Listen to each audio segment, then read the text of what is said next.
warahmatullahi wabarakatuh. Manusia laki-laki dihiasi dengan perasaan senang cinta kepada perempuan. Itu biasa, normal, wajar. Tapi lalu Allah menurunkan aturan permainan yang kalau peraturan ini dilanggar akan membawa kerugian bagi manusia sendiri.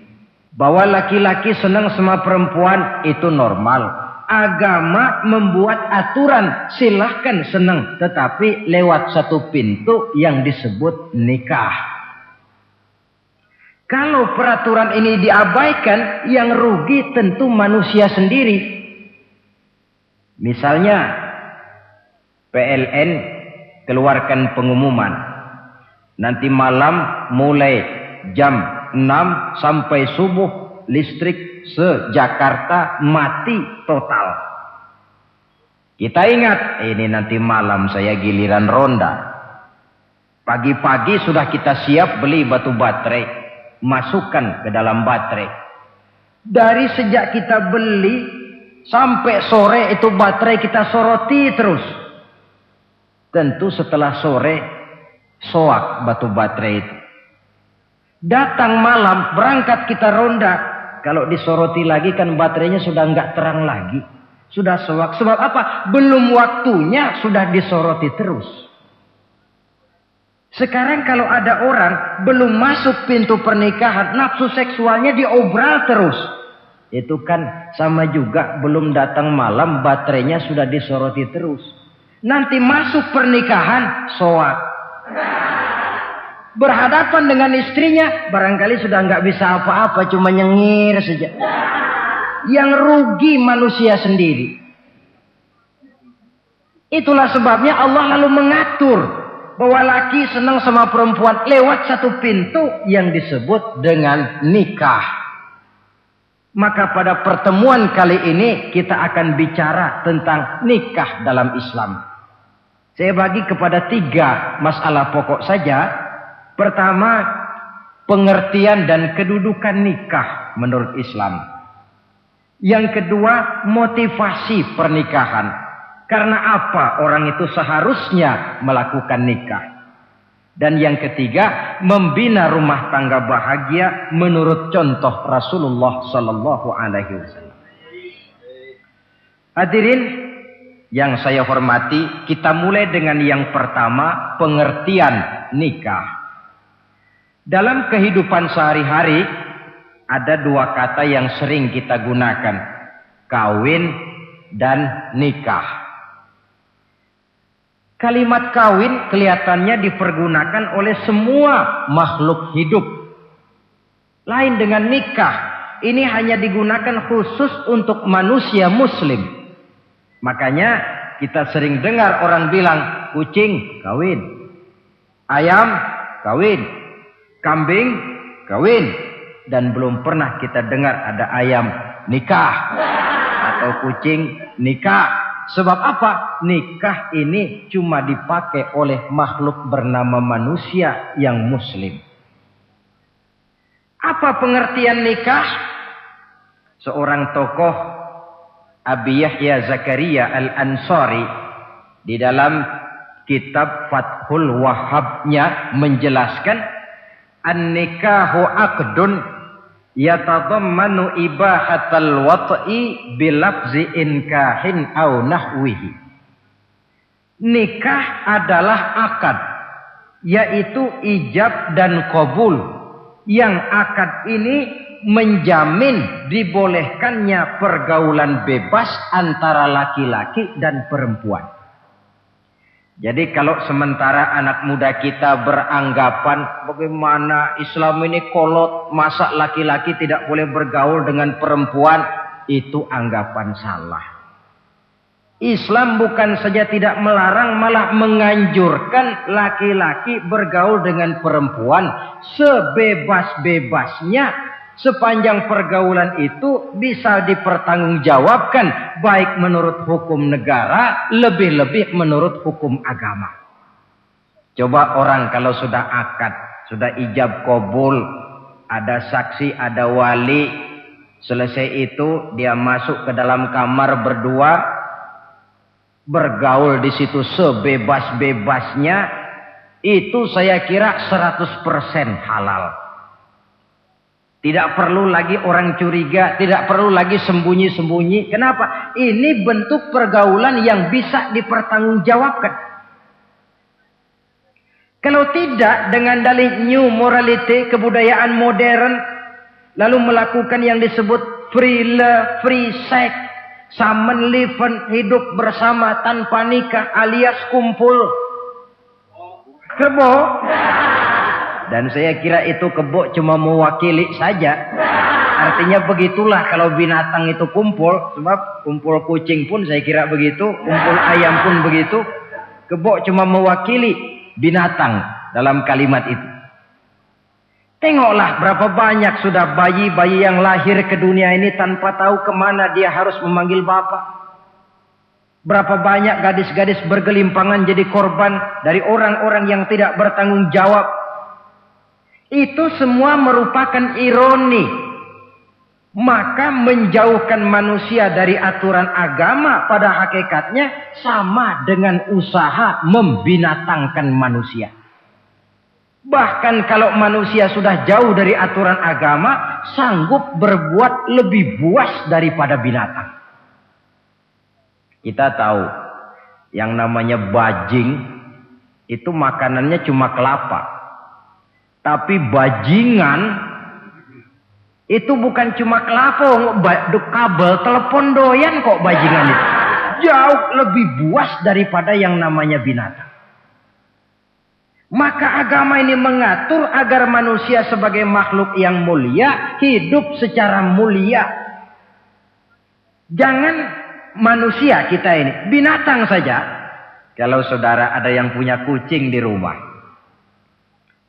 saudara taruh di depannya, saudara sendiri yang langsung kasih ikan di piring, kasih kucing. Aduh, dia akan makan dengan tenang, nikmat, lahap, tidak nengok kiri, tengok kanan. Kenapa? Dia yakin betul yang dia makan itu sudah resmi, sah. Sebab apa? Tuan rumah yang kasih.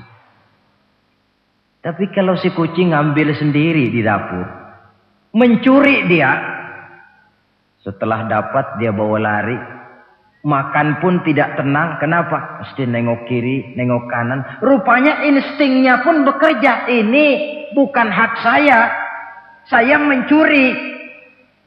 Saudara-saudara, tengok orang yang sudah terlibat dalam pergaulan suami istri yang sah. Itu kan gak perlu tengok kanan, tengok kiri. Gak perlu takut-takut. Kenapa? Sudah sah. Tapi kalau yang bukan istrinya, wah itu bu, sudah seperti kucing nyolong ikan, tengok kiri, tengok kanan, tidak pernah mengalami ketenangan. Itu selintas pengertian nikah. Lalu bagaimana kedudukan nikah menurut Islam? Ternyata nikah dalam pandangan Islam tidak cuma sekedar untuk memenuhi kebutuhan biologis manusia. Tidak cuma sekedar untuk memperkembangbiakkan keturunan. Tidak cuma sekedar untuk mendapat ketenangan hidup.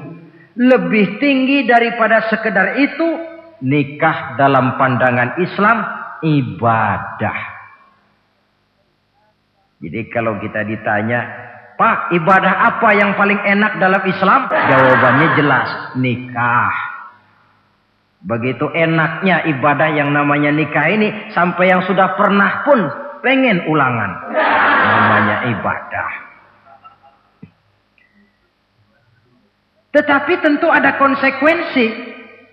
Oleh karena nikah ibadah, dan semua ibadah dalam Islam tidak boleh dikerjakan setengah hati atau main-main.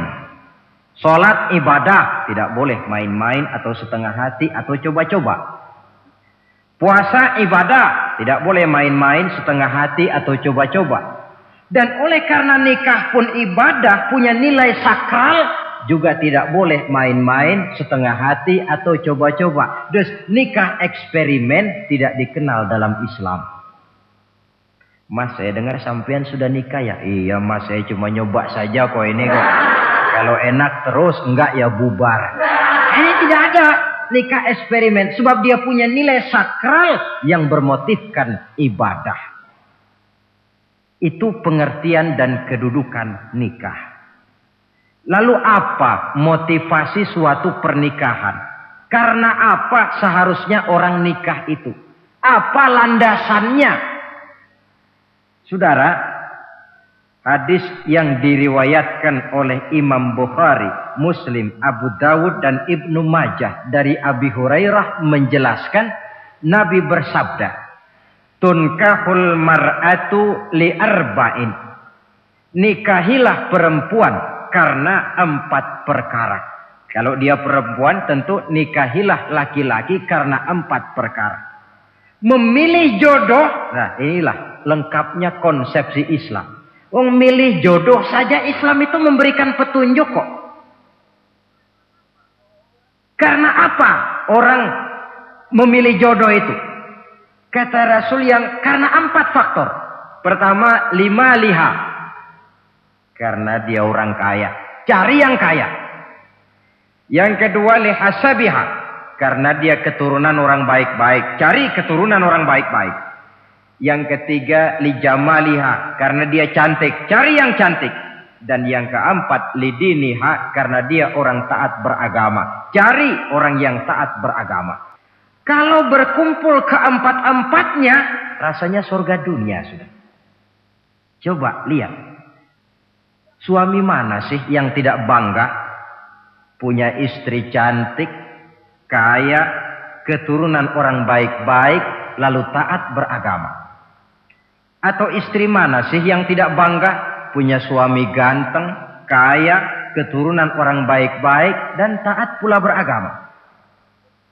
Tapi kan terus terang yang kumpul keempat-empatnya kan boleh dibilang jenis makhluk langka ini. Sulit. Kadang-kadang cantik, kaya, akhlaknya kayak setan. Ada saja kurangnya. Oleh karena ada saja kurangnya, lalu Nabi memberikan stressing, penekanan. Fazfar bizatiddin taribat iyadak.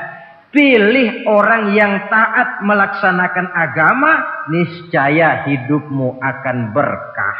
Jadi motivasi suatu pernikahan hendaknya agama. Apa rahasianya? Mari kita lihat.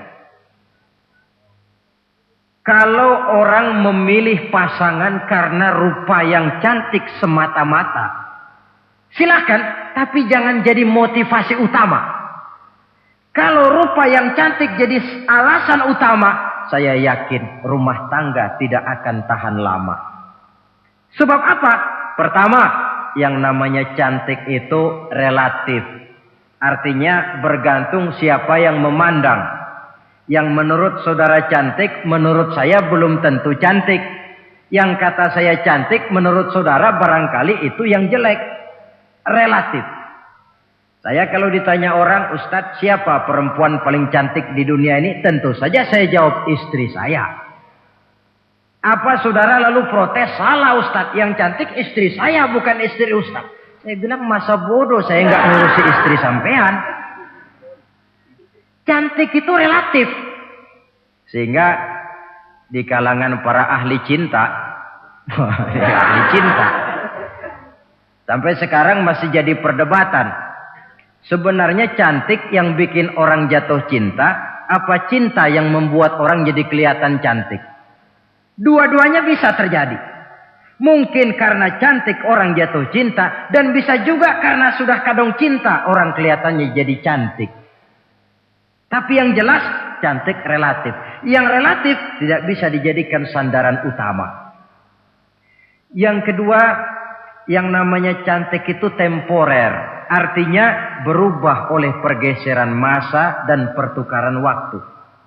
Sekarang dia cantik, of course. Sedang sweet 17-an. Sedang honeymoon, sedang bulan madu, sedang pengantin baru, tentu saja cantik. Punya dia anak 1, kecantikan mulai menurun. Punya dia anak 2, kulit mulai keriput. Punya dia anak 3, apalagi tak pandai bersolek, udahlah onderdil mulai pada copot. Kalau rumah tangga didasarkan kepada rupa yang cantik saja, selesailah rumah tangga sampai di situ. Yang ketiga, di atas langit, rupanya masih ada langit lagi. Di atas yang kita anggap cantik, rupanya masih ada yang lebih cantik. Kalau cantik yang kita kejar, kita akan jadi petualang yang pindah dari perempuan satu ke perempuan yang lain. Cinta bajak laut namanya. Di mana kapal berlabuh, di sana cinta mendarat. Saudara hadirin yang saya hormati, padahal sate dengan singkong itu kan bedanya cuma di tenggorokan. Kalau sudah masuk ke dalam perut, kenyangnya barangkali sama. Malah barangkali besok pagi kalau keluar lebih tidak enak baunya sate itu daripada singkong. Makanya orang kalau sudah nikah oleh Nabi dipesan, apabila kamu di jalan melihat perempuan yang membuat kamu kagum, cepat-cepatlah pulang ke rumah. Sebab apa? Sebab yang perempuan cantik di jalan kau lihat itu punya, istrimu juga di rumah punya. Gak percaya cobalah pulang, akurin, sama itu. Silahkan cari yang cantik, tapi jangan dijadikan motivasi utama. Yang kedua, kalau perkawinan, pernikahan cuma karena harta, silahkan cari yang kaya. Tapi kan harta itu, kata Imamul Ghazali, al-mal zillun zail. Harta bagaikan bayangan. Sore di sebelah barat, tengah hari di tengah, sore pindah ke sebelah timur. Hari ini dia kaya, besok dia bangkrut. Roda itu berputar. Kalau harta dijadikan pilihan utama, boleh jadi dalam hidup berumah tangga ada pepatah, ada uang abang disayang, tidak ada uang abang melayang. Artinya pun rumah tangga tidak akan tahan lama. Yang ketiga, kalau karena keturunan, persilahkan cari keturunan yang baik-baik. Namun toh pada akhirnya orang diajarkan bahwa kita ini mau besar atau tidak, bukan dengan jalan menyempeng kepada kebesaran orang lain, tetapi ditentukan oleh kepribadian kita sendiri. Sekarang kalau karena agama, Nabi berikan penekanan fazfar bizatid din taribat yadak. Pilih orang yang taat beragama, niscaya hidupmu akan beruntung. Apa rahasianya? Tidak lain rumah tangga Rasulullah Sallallahu Alaihi Wasallam. Yang ini artinya kita sudah masuk kepada bagian ketiga, bagaimana membina rumah tangga bahagia menurut contoh baginda Nabi. Saudara, bagaimana sih rumah tangga Rasul itu? Kelihatan dari dua ucapannya, pendek, singkat, tapi punya pengertian filosofis yang mendalam. Dua kalimat saja beliau bilang tentang rumah tangganya, yaitu baiti jannati, rumah tanggaku laksana sorga bagiku. Bayangkan, kalau seorang suami sudah mampu berkata macam begitu, bahagia hidupnya. Ini barangkali tantangan buat kita semua. Mampukah kita di rumah tangga berkata semacam perkataan beliau tadi? Baiti jannati, rumah tanggaku laksana surga bagiku. Padahal dari sejarah kita baca, Rasul itu rumahnya kecil. Tidurnya di atas pelepah daun korma, sampai berbekas di pipinya. Sarapan paginya seteguk zam-zam, sepotong roti, kadang-kadang 3 butir korma. Tempat tidurnya bukan alga spring bed atau Dunlopillow macam kita punya. Di rumahnya tidak ada mebel spaghetti model yang lagi ngetop-ngetopnya. Entoh di tengah rumah macam itu, beliau sanggup berkata, baiti jannati. Kenapa kita yang hidup di zaman di mana fasilitas mestinya lebih menunjang, kok malah banyak yang berkata sebaliknya? Baiti nari, rumah tanggaku laksana neraka bagiku. Padahal dilihat dari segi materi, rumahnya bertingkat, mobilnya serba berkilat, uangnya banyak berlipat-lipat, istri pun cantik memikat, kadangkala boleh jadi jumlahnya 4. Tapi tiap hari kiamat. Kenapa ini? Marilah kita lihat. Ternyata rumah tangga Rasul itu motivasinya tidak lain agama. Agama menuntun suami dan istri masing-masing untuk tahu kewajiban dan tahu haknya. Kalau kewajiban sudah dilaksanakan, lalu hak diberikan, akan timbul pengertian, understanding.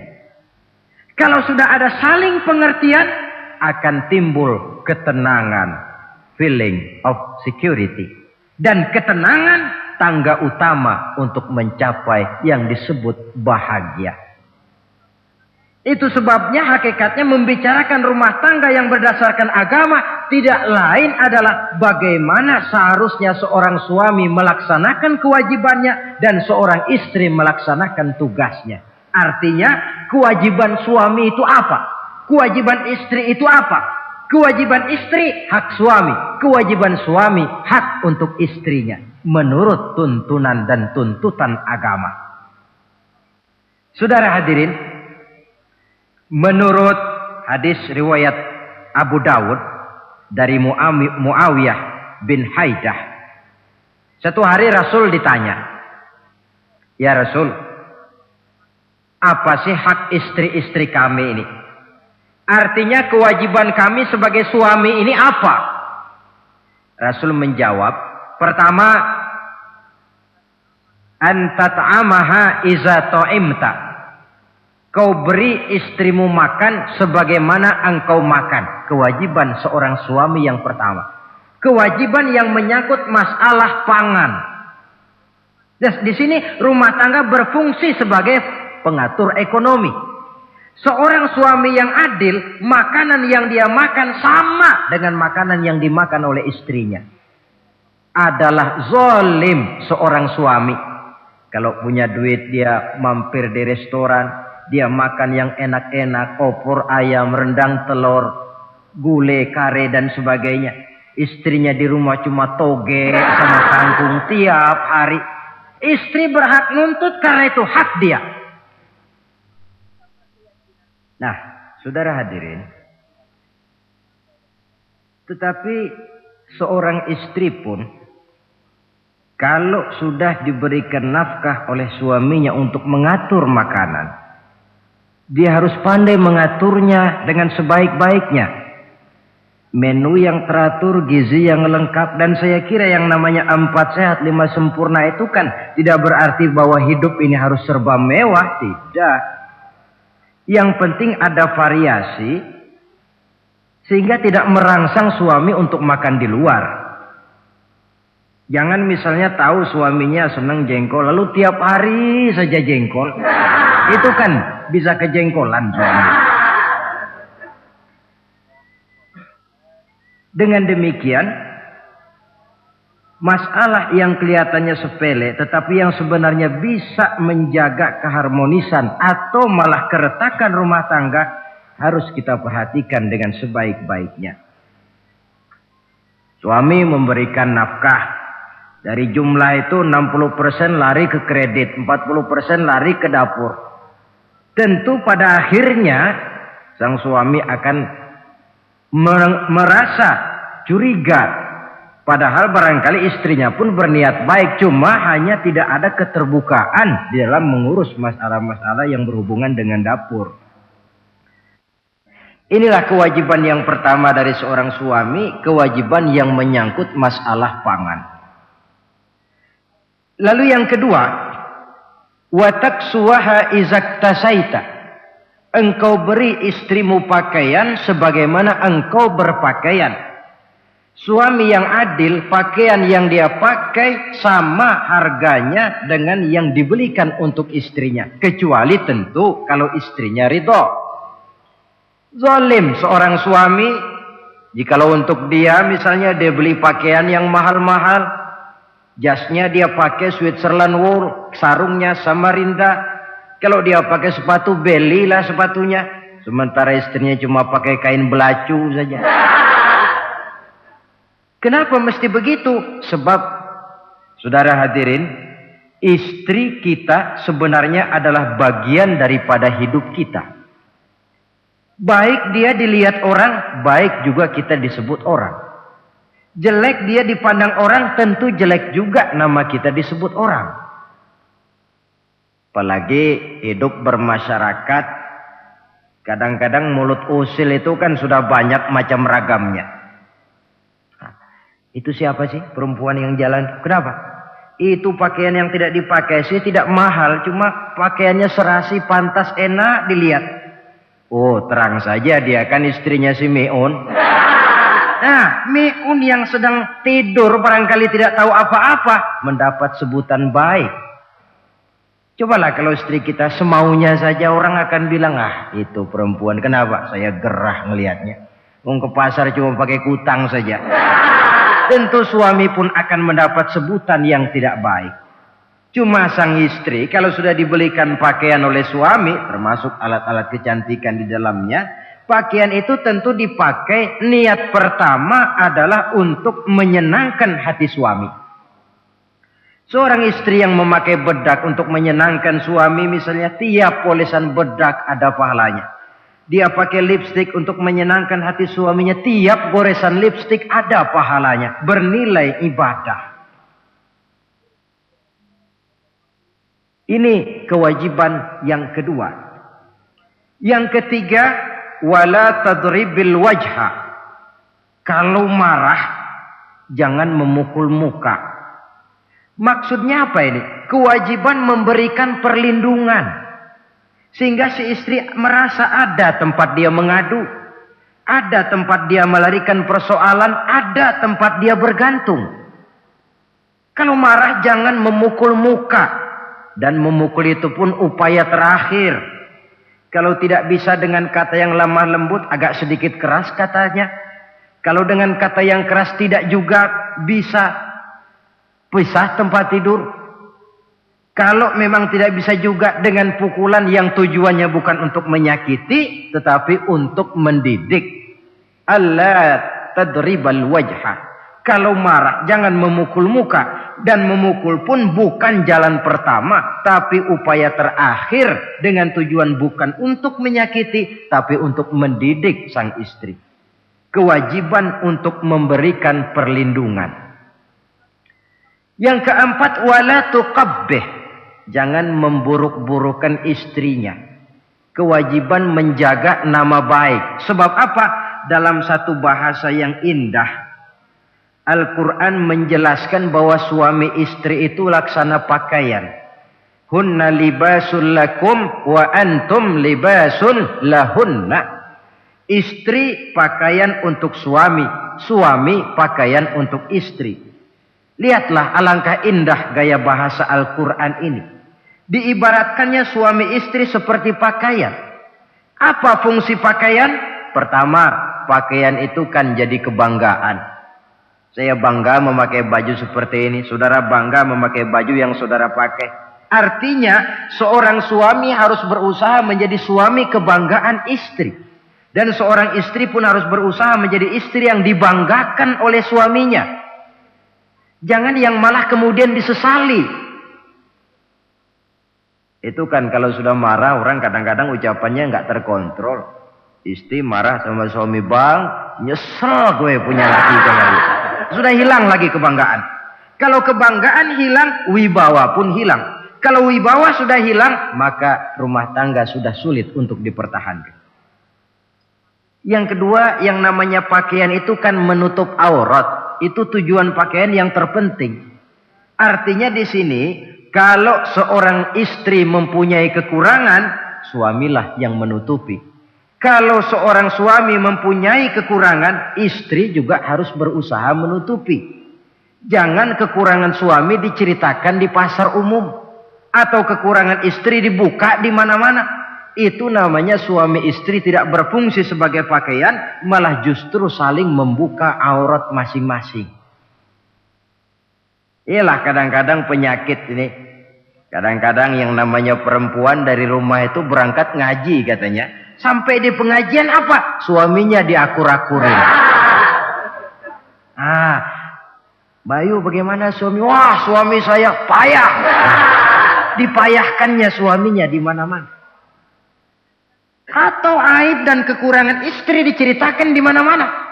Orang bertanya, gimana mas istrinya? Wah, gak maju. Loh, kenapa istrimu kan cantik? Iya, soal cantik sih iya, tapi tidurnya kok ngiler ini. Nah, ini kan gak perlu yang macam begini ini.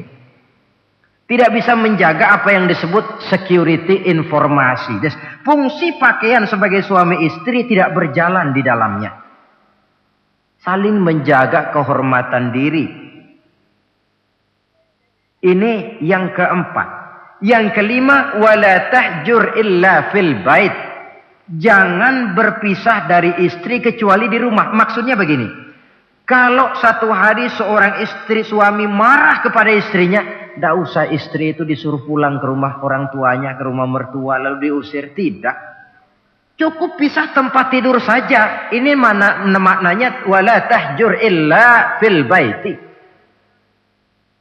Umpamanya, dek malam ini saya sedang tidak enak pikiran. Kau tidur di kamar belakang lah, saya kamar depan. Cukup pisah tempat tidur saja. Tidak perlu istri dipulangkan ke rumah orang tuanya. Nanti umpamanya tengah malam turun hujan, udara dingin, pikiran berubah, berasa perlu. Kan tinggal manggil. Tidak jauh secara psikologis ajaran semacam ini bisa kita terima. Saudara hadirin yang saya hormati. Ini pada prinsipnya kewajiban seorang suami. Kewajiban yang menyangkut masalah pangan, sandang, perlindungan, memelihara kehormatan dan menjaga ketenangan di rumah tangga dengan menyelesaikan persoalan rumah tangga itu secara intern. Jangan belum apa-apa sudah mertua diundang, orang tua dibon. Persoalan belum tentu selesai tapi masalah sudah meluas. Cobalah kita selesaikan intern dulu. Kalau kemudian ternyata dianggap perlu mengundang orang tua, mertua, keluarga, baru kita upayakan ke arah itu. Ini kewajiban suami dan ini merupakan hak istri. Lalu bagaimana kewajiban istri sekarang ini? Istri kewajibannya merupakan hak untuk suami. Saudara, dari hadis yang diriwayatkan Imam Ibnu Majah dari Ali bin Yazid dari Abi Umamah, Nabi bersabda, "Mastafadal mu'minu ba'da taqwallahi azza wa jalla khairan lahu min zaujatin salihah." Bagi seorang mukmin sesudah dia mempunyai sifat takwa kepada Allah, tidak ada yang lebih membawa manfaat selain daripada istri yang salihah. Istri salihah itu yang bagaimana? Yang hidup mampu melaksanakan kewajibannya. Apa kewajibannya? Kata Nabi, pertama, in amaroha ata'athu. Kalau diperintah, dia taat. Kewajiban istri yang pertama, taat kepada suaminya. Begitu besar kewajiban taat kepada suami, sampai-sampai Nabi pernah menyatakan, "Lau kuntu amiran ahadan ayyasjuda li ahadin, la amartul mar'ata an tasjuda li zawjiha." Kalau saja boleh, kata Nabi, aku memerintahkan manusia sujud kepada sesama manusia, tentu aku perintahkan istri untuk sujud kepada suaminya. Untung saja sujud kepada manusia tidak boleh. Kalau boleh, istri itu disuruh sujud kepada suami. Tentu karena besar hak suami atas dirinya. Yang kedua, ibadah sunnah tidak mendapat izin suami juga bukan saja tidak berpahala, malah berdosa. Umpamanya, pengantin baru, si istri kebetulan santri, malam minggu pesta, besoknya hari Senin, si istri sudah kadang biasa hidup sebagai santri, hari Senin puasa sunnah. Dia bilang sama suaminya, "Bang, besok saya mau puasa sunnah nih, hari Senin." Kata suaminya, "Kalau kau puasa juga kau kejam. Lalu kau puasa aku disuruh ngapain?" Tidak diizinkan oleh suami, dia puasa juga. Bukan saja tidak mendapat pahala, malah berdosa. Sampai amalan yang sunnah pun tidak diizinkan oleh suami, berdosa. Apalagi amalan yang mubah. Apalagi amalan yang tidak ada dasar hukumnya, perintahnya. Sepanjang perintah suami tidak untuk maksiat kepada Allah, istri wajib untuk taat. Dalam hadis lain kita temukan Nabi bersabda, "Idza da'a ar-rajulu imra'atahu ila firashihi." Kalau seorang suami memanggil istrinya ke tempat tidur. Ini bahasa kinayah. Manggil ke tempat tidur kan tentu enggak perlu penjelasan. Masa mau nyambal di tempat tidur kan enggak. Fa'abat. Si istri tidak mau. Lantaran istri tidak mau, suami jengkel. Fabata ghadbana 'alaiha. Sampai dalam jengkelnya tidur. La'anat hal malaikatu hatta tusbiha. Istri macam itu dilaknat, dikutuk oleh malaikat sampai datang waktu pagi. Kewajiban untuk taat. Namun sebaliknya, seorang suami pun jangan mentang-mentang istri wajib taat lalu overacting. Segalanya main tunjuk, segalanya main komando, segalanya main perintah. Sebab contoh yang diberikan oleh Rasul tidak begitu. Rasul kita baca dalam sejarah menjahit bajunya sendiri, memperbaiki kasutnya sendiri. Artinya yang bisa ya dikerjakan tanpa harus menggantungkan semuanya kepada sang istri. Kewajiban untuk taat. Nah, penutup tentang taat ini ada sebuah hadis pula di mana baginda Nabi bersabda, "Ayyumam ra'atin matat wa zawjuha anha radin dakhalatil jannah." Kalau seorang perempuan meninggal dunia, suaminya ridho kepadanya, maka perempuan itu akan masuk surga. Artinya, kalau seorang istri meninggal, ya dia tukang ngaji, ya tukang sholat, ya suka puasa, ya gemar sodakoh, tapi meninggal suaminya tidak ridho, pintu surga belum dibukakan sampai suaminya ridho kepadanya. Ini menggambarkan tentang besarnya kewajiban taat seorang istri kepada suaminya. Ini kewajiban pertama. Lalu kewajiban yang kedua kata Nabi, wa in nazara ilaiha sarrathu. Kalau dipandang oleh suaminya, dia pandai menggembirakan, menyenangkan hati suaminya. Menjadi istri yang pandai menyenangkan hati suami. Siapa contohnya? Kita lihat misalnya istri Nabi diantaranya Sayyidatuna Khadijah radhiyallahu anha. Ketika Nabi pertama kali menerima wahyu berhadapan dengan malaikat Jibril, beliau kembali ke rumah dengan tubuh gemetar. Setibanya di rumah beliau berkata, "Zammiluni ya Khadijah." Khadijah, selimuti saya. Kenapa bang? Barusan datang malaikat Jibril, dia katakan begini-begini, saya khawatir Khadijah. Khadijah tahu suaminya sedang gelisah. Sebagai istri yang bijak beliau tampil, apa katanya? Kalla ma yukhzikallahu abada. Tidak apa-apa bang, jangan khawatir, Allah tidak akan menyusahkan abang buat selamanya. Ini istri yang pandai menyenangkan hati suami. Suami pulang dagang dari pasar, rugi. Istri tampil. Itulah bang romantikanya dagang. Masa selamanya saja untung sekali-sekali lah rugi. Si suami kan tidak terlalu pusing kepalanya. Jangan sudah di pasar rugi, sampai rumah istri pidato, peletar-peletor macam petasan. Dasar suami goblok, dagang saja rugi. Sudahlah di pasar rugi, sampai ke rumah digoblok-goblokin. Itu nanti suami kan bisa kena penyakit yang disebut broken home. Penyakit nggak betah di rumah. Seorang istri kalau suami sudah kena penyakit tidak betah di rumah, itu mesti siap-siap mental untuk dimadu. Nah, jadi kalau tidak dimadu bagaimana? Berusaha bikin betah suami di rumah. Suami pulang kantor jam 2, setengah 2 dandan, kalau perlu setel habis. Kalau perlu kelihatan suami akan datang, bukakan pintu, sambut dengan senyum. Apalagi kalau senyumnya Pepsodent. Saya kira suami bagaimanapun lelahnya, peras keringat, banting tulang, pulang mencari nafkah. Kalau kembali di rumah disambut dengan senyum, hilang capeknya.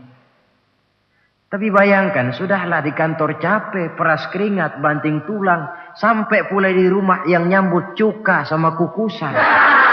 Udah asem, monyong. Suami mana yang kerasan tinggal di rumah? Menjadi istri yang pandai menggembirakan, menyenangkan hati suaminya.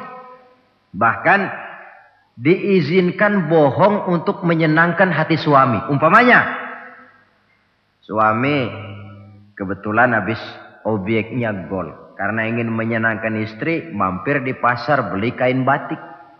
Si suami tidak tahu bagaimana kain batik yang bagus, beli saja sembarangan. Sudah kainnya kasar, warnanya norak, harganya yang mestinya murah jadi mahal. Dibawa pakaian itu pulang. Istri lihat dan tahu kalau ini batik jelek, norak, kasar, harganya pun murah. Tapi dia ingin menyenangkan hati suaminya. Suaminya tanya, bagaimana dek kain batik ini? Waduh bang, bagus betul kain ini. Pinter benar abang milih warna ini. Memang yang kayak begini ini bang. Coba lihat tetangga kita, mana ada yang pakai kain kayak begini. Ya memang gak ada, jelek. Suami senang tentu. Lalu kain itu oleh istrinya, ngaji dipakai, keundangan dipakai, tidur dipakai, masak dipakai, nyuci pun dipakai. Suami makin bangga, wah kain yang saya beliin dipakai terus ini. Lain pula istrinya, dalam hati dia berpikir, biarin deh gue pakai terus biar cepet hancur, nggak ada urusan. Coba kalau waktu itu si istri jujur, dasar laki goblok, beli kain kayak begini, sono pulangin. Nah, mungkin suami yang sudah payah-payah mau menyenangkan hati istrinya malah berbalik pikirannya. Saudara hadirin, ini kelihatannya penting untuk menjaga suasana keharmonisan di dalam kehidupan berumah tangga. Begitu pula pengertian seorang suami. Rasul pernah pulang dari masjid agak larut malam, rupanya banyak orang bertanya. Ketuk pintu, Assalamualaikum. Sampai 3 kali tidak dibukakan pintu. Rupanya Aisyah lelap benar tidurnya. Rasul sadar beliau pulang kemalaman dan tahu istrinya capek bekerja di waktu siang. Asyraful Anbiya wal Mursalin ini menghormati istrinya. Salam 3 kali tak dibukakan pintu, bukan marah, malah gelar sorban di depan pintu. Di situ beliau tidur. Tengah malam Aisyah mau sholat, buka pintu, terkejut lihat suaminya tidur di depan pintu. Dibangunkan, begitu dibangunkan Rasul lebih dahulu berkata, Aisyah, maafkan saya pulang terlambat memang sebab banyak yang bertanya di masjid. Sudahlah tidur di depan pintu, begitu dibukakan, beliau dulu yang minta maaf.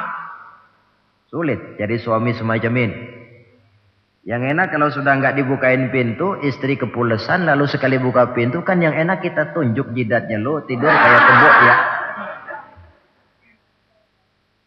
Saudara hadirin, menjadi istri yang pandai menyenangkan hati suaminya. Sebab tidak ada seorang suami bisa sukses baik di medan tugas, di masyarakat, di kantor, di toko, di tempat manapun, kalau tidak ditunjang oleh peran serta dari para istrinya.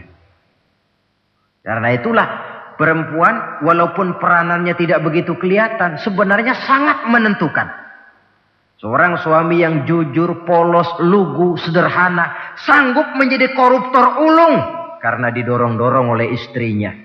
Merangsang ketamakan suami. Istri dibakar oleh tetangganya. Bang, kenapa? Kau kan di kantor kepala bagian. Lalu, tangga kita pegawai kecil saja bang. Tapi coba lihat istrinya kalau pakai gelang kayak pelek beca bang gelangnya.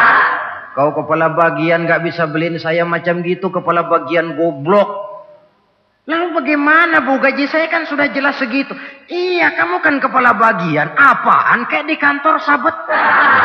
Kalau sudah main sabut-sabutan begini, sudah merangsang suami untuk berbuat yang tidak baik. Kecil, tidak begitu kelihatan, tapi sangat menentukan. Istri yang soleh, yang bisa melaksanakan kewajibannya, yaitu pandai menyenangkan hati suaminya. Ini kewajiban istri yang kedua. Yang ketiga, wa in aqsama alaihi abarrathu. Kalau suami memberikan sesuatu, dia pandai berbakti, menjadi istri yang pandai bersyukur kepada suami. Kita ingat ketika pulang Mi'raj kan Rasul bercerita, saya dalam perjalanan itu diperlihatkan neraka, kata Rasul. Saya lihat kok isinya kok lebih banyak perempuan daripada laki-laki. Nah, sahabat heran, ya Rasul, lebih banyak perempuan? Iya. Apa mereka tidak sholat? Sholat. Apa mereka tidak pernah hadir di majelis taklim? Oh, rajinan dia sama suaminya. Ada apa? Tidak pernah baca Quran? Rajin. Lalu kenapa kok isinya kebagian besar perempuan? Rasul menjawab, hunna yakfurnal asir. Mereka umumnya tidak pandai bersyukur kepada suaminya. Hujan panas setahun dibalas dengan hujan sehari. Kalau suaminya sedikit salah, sudah kehilangan pertimbangan, tertutup seluruh kebaikannya. Yang kelihatan cuma salahnya saja. Maka sebaiknya di dalam hidup berumah tangga, baik suami maupun istri itu masing-masing sedia timbangan. Kalau satu saat suami salah, istri ambil timbangan. Timbang, suami saya salahnya ini, jasanya ini. Bertahun-tahun dia hidup mencari nafkah buat saya, membelikan pakaian untuk saya, mencarikan makan untuk saya. Salahnya ini. Timbang mana lebih banyak salahnya atau benarnya. Dengan demikian kita akan bisa menghasilkan keputusan objektif. Giliran istri yang salah, suami yang ambil timbangan, ukur mana lebih banyak baiknya atau salahnya. Kalau tiap kita masing-masing punya timbangan, insya Allah nilai-nilai objektif dari suatu pertimbangan akan bisa kita temukan dalam mengambil keputusan. Istri yang pandai berbakti membalas budi daripada suaminya. Kewajiban yang keempat dari seorang istri, wa in ghaba anhu nasahathu fi nafsiha wa malihi. Kalau suami tidak ada di rumah, dia pandai menjaga kehormatan dirinya dan pandai menjaga harta suaminya. Tidak mencari kesempatan dalam kesempitan. Suami lembur, istri ngompreng. Dan pandai menjaga harta suaminya. Nah, coba lihat. Kalau seorang suami ada uang di kantongnya 100 rupiah.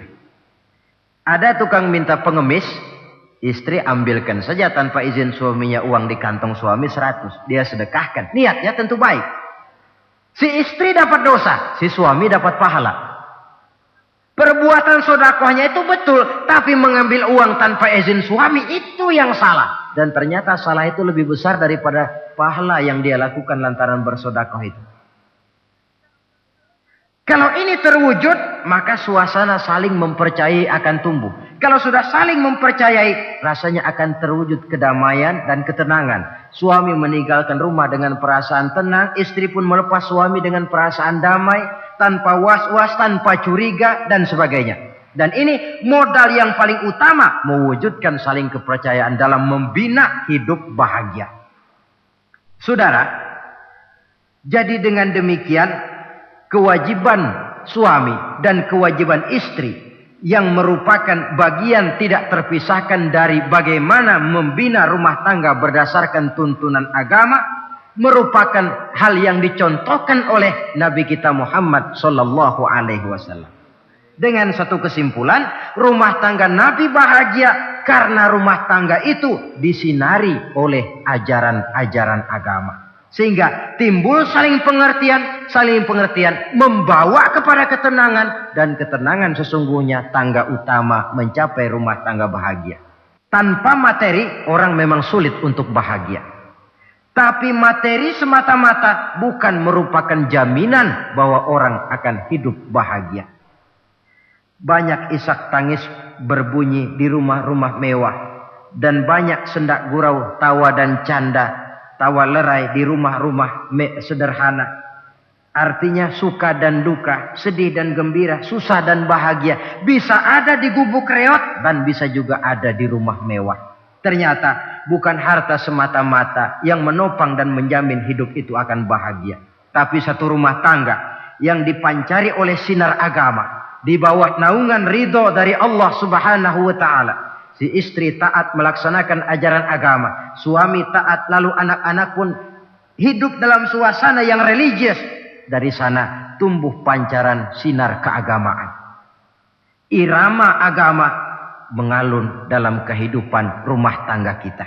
Berfungsilah dengan demikian rumah tangga sebagai tempat di mana kita mengamalkan ajaran agama kita. Alangkah nikmat satu rumah tangga. Istri ahli ibadah, suami pun ahli ibadah, anak-anak pun terbiasa oleh lingkungan untuk hidup melaksanakan suatu ibadah. Dan keberhasilan di rumah tangga awal untuk menuju keberhasilan di masyarakat, di tempat tugas, dan di tempat-tempat lainnya. Sebaliknya, kehancuran rumah tangga akan selalu menjadi awal kehancuran karir di masyarakat, di tempat kerja, dan di tempat-tempat lainnya. Oleh karena itu, berangkat dari hal semacam inilah, maka kita berkeyakinan rumah tangga yang bahagia ialah rumah tangga yang didasarkan kepada ajaran agama. Sehingga tercapailah kebahagiaan hidup di dunia yang langsung menopang kepada kebahagiaan hidup di akhirat nanti. Nah, inilah pembicaraan kita pada pertemuan kali ini. Dengan harapan mudah-mudahan dari setiap rumah tangga muslim memancar sinar-sinar agama. Menjadi kubu-kubu pertahanan di mana kita menegakkan ajaran agama. Dan pada akhirnya nanti akan tercipta masyarakat yang agamis. Terwujudlah ketenangan, kedamaian, dan ketentraman. Mudah-mudahan ada manfaatnya. Lebih kurang mohon maaf. Wabillahi taufiq wal hidayah. Wassalamualaikum warahmatullahi wabarakatuh.